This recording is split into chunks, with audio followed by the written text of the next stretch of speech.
नमस्कार बच्चों, आप देख रहे हैं नॉलेज ऑफ सृष्टि। मैं सुजीत कुमार। पहला वीडियो में हम लोग जैक बोर्ड से अभाज्य गुणनखंड से संबंधित पहला सवाल को हम लोग सॉल्व किए थे। आज हम लोग दूसरा, तीसरा, चौथा और पांचवा सवाल को सॉल्व करेंगे। आप लोग ध्यान से देखिएगा। पहला सवाल तो हम लोग सॉल्व कर चुके थे। दूसरा सवाल हमारे पास है 156। अब हम लोग इसको अभाज्य गुणनखंड करेंगे। आप लोग को मालूम है कि लास्ट वाले जो डिजिट है वो सम संख्या है, अर्थात ये सम संख्या से ही कटेगा। लेकिन हम लोग सबसे छोटी संख्या से डिवाइड करते हैं। पहले 2 से डिवाइड करेंगे। 15 में 2 से हम लोग भाग करते हैं तो 7 बार में जाएगा। 2 सते 14। हमारे पास 1 बचता है जो हम लोग आगे बढ़ा देंगे तो 16 हमें प्राप्त होगा। फिर 16 में हम लोग 2 से भाग करते हैं तो 8 बार में जाता है। फिर से हम लोग 2 से भाग करेंगे। 2 तिया 6, 1 बचता है, 1 आगे ले आएंगे, 18 हो गया। फिर 2 को 18 से हम लोग डिवाइड करते हैं तो 9 बार में 2 नाम 18। अब ये 39 जो है आप लोग को मालूम होगा कि ये 3 से कटेंगे। 3 1 3, 3 तिया 9। अब इसका हम लोग हल देख रहे हैं। 156 इसको अभाज्य गुणन करने पर हमें प्राप्त हुआ 2 2 बार, 3 1 बार, 13 1 बार।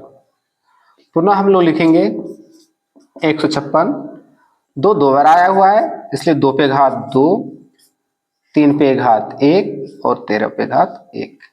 इस प्रकार दूसरा सवाल हमारा सॉल्व हो गया। अब हम लोग तीसरे सवाल पे जाएंगे। हम लोग 3825 का अभाज्य गुणनखंड करेंगे। ये 5 से डिवाइड होगा। 5 सते 35, हमारे पास 3 बचता है। 3 आगे लेके आएंगे, 32 हो जाएगा। 5 छक 30, हमारे पास 2 बचा। 2 आगे लेके आएंगे, 25 प्राप्त होगा हमें। 25 को हम लोग 5 से डिवाइड करेंगे, 5 बार में जाएगा, 5 25। फिर हम लोग 5 से देंगे, 5 के 5, हमारे पास 2 बचता है। 2 हम लोग आगे लेके आएंगे तो हो जाएगा 26। 26 जो है 5 से जाएगा, 5 बार में 5 25। फिर 1 बचेगा हमारे पास, 1 यहां लेके आएंगे तो हो जाएगा 15, 5 तिया 15। अब ये 3 से डिवाइड होगा। 5 बार में 15 और 3 1 3। फिर से हम 3 से डिवाइड करेंगे। 3 1 3, हमारे पास 2 बचता है। 2 को आगे लेके आएंगे तो 21 हो जाएगा।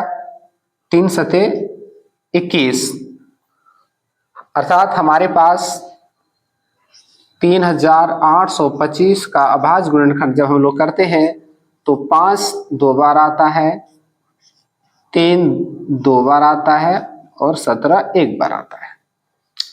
पुनः हम लोग इसको लिखेंगे 5 पे घात 2, 2 बार आने के कारण, 3 पे घात 2, 17 पे घात 1। इस प्रकार हमारा दूसरा सवाल भी सॉल्व हो गया। अब चौथा और पांचवा जो सवाल है बच्चों वो आप लोग को सॉल्व करना है, और यदि नहीं होता है तो आप लोग कमेंट में सवाल पूछ सकते हैं कि नहीं बना। अगले वीडियो में हम उन दोनों सवालों को सॉल्व करेंगे। आगे हम लोग इसी प्रश्नावली से दूसरे क्वेश्चन को देखेंगे। बच्चों, हम लोग प्रश्नावली 1 के पहला सवाल जो था उसमें से 2 क्वेश्चन को हम लोग सॉल्व किए। आगे आप लोग को बनाने के लिए दे दिया गया था।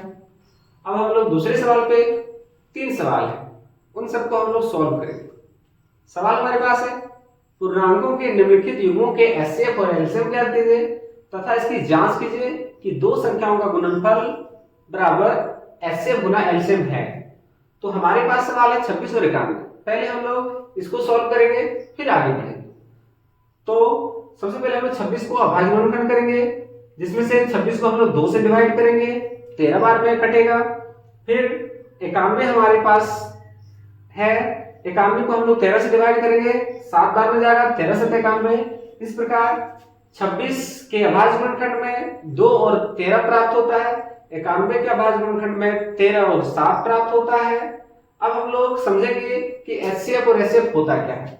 एचसीएफ का फुल फॉर्म होता है हाईएस्ट कॉमन फैक्टर, जिसका हिंदी अर्थ है महत्तम समापवर्तक। एलसीएम का अर्थ होता है लीस्ट कॉमन मल्टीपल, अर्थात हिंदी अर्थ लघुत्तम समापवर्तक। इसको हम लोग सीधे तौर पर ऐसे जानेंगे, महत्तम समापवर्तक का मतलब होता है कि वह बड़ा अंक जिसे जो 26 और 91 दोनों को डिवाइड करे, वह बड़े अंक जो 26 और 91 को डिवाइड करे अर्थात काटे।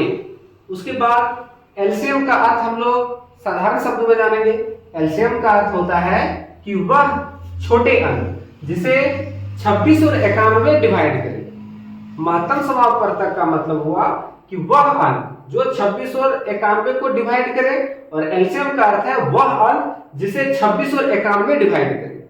अर्थात हम लोग देखेंगे कि 26 और 91 का जो कॉमन जो डिजिट है वो 13 है, तो 26 और 91 का जो एचसीएफ होगा वो 13 होगा।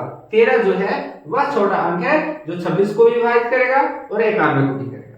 अब हम लोग एलसीएम देखेंगे, 26 और 91 का जब हम लोग एलसीएम निकालेंगे तो दोनों का जो कॉमन था वो हम लोग लेंगे, फिर दोनों डिजिट में से जो बच जाता है उसको हम लोग रखेंगे। तो 26 में हमारे पास 2 बच जाता है, 91 में 7 बच जाता है। अब इन सबका हम लोग मल्टीप्लाई करेंगे तो 13 दूना 26 और 26 को 7 बार पढ़ेंगे तो 182 होगा। अर्थात 182 वह छोटा अंक है जिस पर 26 और 91 से डिवाइड हो जाएगा।